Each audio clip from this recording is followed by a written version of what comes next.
What's good, guys? We're here again for another video. This is trading week. I don't know what week it is. I'm gonna say 26, right? And essentially we are revising over last week's trades, which we ended up in profits for at the end of the week. We only took around 3 trades that week, and 2 on one day and 1 on Monday. Anyway, y'all, you guys know how it is. If you guys enjoy this video, hit that like and subscribe. I'm not going to stop till I get to the top. You guys can join me down below, Traders Headquarters, and yeah, let's just see what we could improve on. So Monday in particular, I remember this like it was yesterday, and this was probably the biggest mistake I've ever made because we didn't actually execute on when we needed to execute that trade. So overall for this trade, I was already expecting price to essentially push to the upside. So this was before London. So I came to this trade around this time around here, and I saw price was up here, perfect timing, and I'm pretty sure there was probably extra confluences such as a 4-hour liquidity, which I'll quickly check. At this area there was no 4-hour liquidity. Okay, something interesting. Yeah, there was no 4-hour liquidity. So the reason why I actually took the sell, which I just had to analyze what confluences and the reason why I actually took the sell, was because of the deviation. Price instantly hopped off from the daily open and the weekly open at the start of the weekly open price and daily open price, and it hopped out 30%, almost 30%.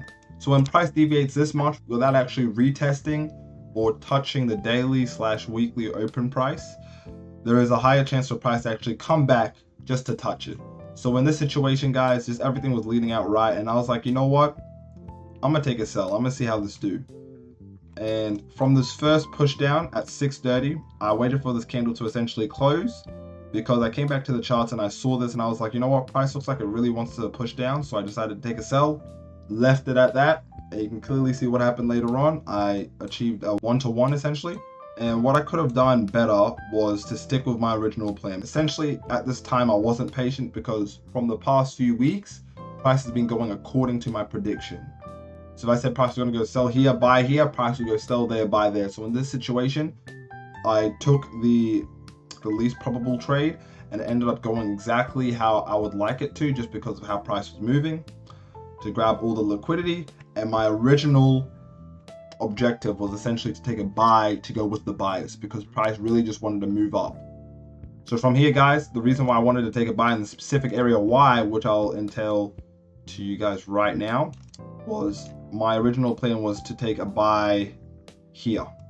The reason why I would take a buy this low is because all of these liquidities getting built up. I was here when price came here and rejected this area. I just knew it wasn't the right timing and something was off. So I didn't take that sell. I didn't take out at this time. I took out here. And I knew price was just going to come down here due to the fact that price hasn't touched the daily open. And I also knew price was going to reject off this area because there is obviously a monthly open price here, monthly open price here. And there's a whole lot of liquidity that price has not grabbed over today. So the reason why I essentially decided to take a sell here, and I was originally supposed to take a buy here, the reason why I didn't take a buy here was because I wasn't confident enough. It was getting too much for me. So I was like, you know what, let me just take the sell, see what happens, because price was looking nice. Greed entered my mind. I saw price pushing down how I would like it to, so I was assuming that price was actually going to come down all the way to the monthly open price as well. Also knowing that there was a probability that price can bounce off here. And what essentially happened at this time, guys, is that you can clearly see price just started rejecting this area once price grabbed a lot of liquidity and came down just to miss the daily / weekly open, but probably would have been considered a touch at the open price and reject to the upside. So it went according to plan. I just didn't execute on my plan fully. So that was the unfortunate part. So that's a lesson I can learn here. Lesson I can learn here is just to stick with your plan and stick with the bias. Doesn't matter what day. Another thing, the other assumption that I was struggling with at this moment was, would price actually continue the bias from last week and how it is now, the bias that it is this month? The reason why I question it is because during this time here, it was also Monday. It wasn't Thursday, it wasn't Wednesday, it was Monday. So I thought to myself that Monday could fuck me over because it's a new day, a new week, and price could first come down first for the retracement, because obviously the past week price has just been pushing up. to then push up. But in this situation, price just came down for a little small retest, what I thought of. That's why I got the 1-to-1. But I also thought of taking a buy around this area.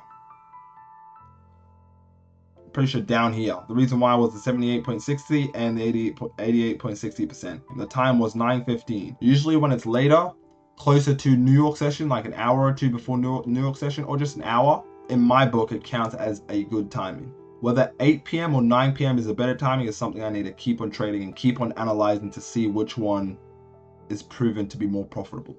At this time being, anything after 8 p.m. for me is when I can take another trade, and anything before 6:30, well, more like 5:30 to 6:30 is when I can take a trade. So 5:30 to 6:30 and 8 p.m.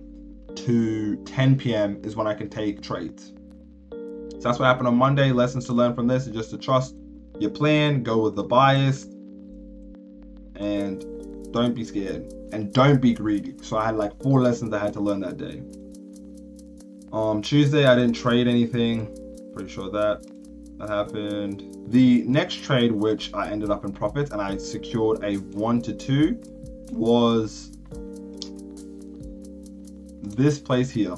The reason why I took a buy here, I actually took it quite earlier than usual, which was at 5:35, 5:30 on a Thursday. I don't really do this due to the fact that it's not within my time frame. Usually I usually trade 6 p.m. to 6:30, but I have realized from previous trades 5:30 was something not normal, but it was still valid.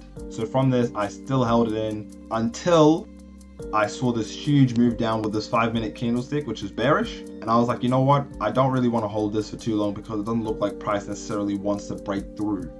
So when I took out here, I was waiting for the retest when price came back down to retest this area because it grabbed all this liquidity that left for me to take another buy. In this situation for the second trade, what I could have done is really nothing, because you can clearly see that I still thought price was going to reject off this area and continue pushing up with my prediction. And in this case, the prediction on Thursday didn't go according to plan. It had to come back, but I understood that price had to come back sooner or later because for the past 1.5 weeks, price has continued to go up without actually coming down for a proper retracement.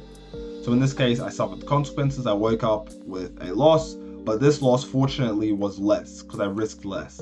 I wasn't too sure of myself, but it was still in a good area, a good opportunity, so I risked less for my second trade. But for the first trade, I took the right amount, so I made good money on the first trade. Second trade, I lost a little bit.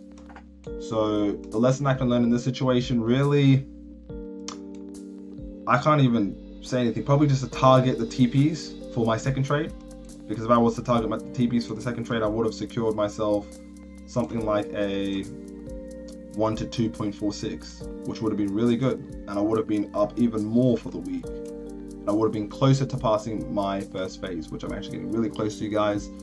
So yeah, so that's all for this week, guys. So lessons I could learn from this is essentially have my TP capped at liquidity for my second trade on the continuing bias on the same day.